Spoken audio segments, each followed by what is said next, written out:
will need dishwashing soap, water, cornstarch, and sand. Our first step is going to be adding our sand into a plate or a bowl.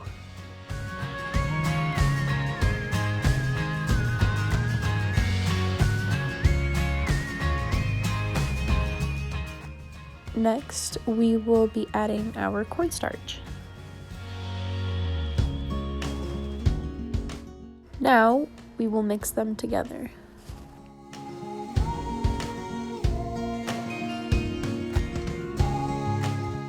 Next, we are going to add our dish soap.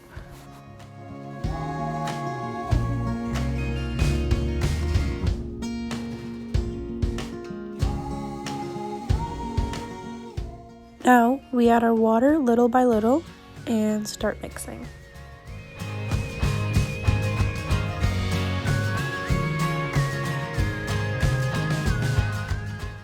After kneading it with my hands, I was left with a ball of sand.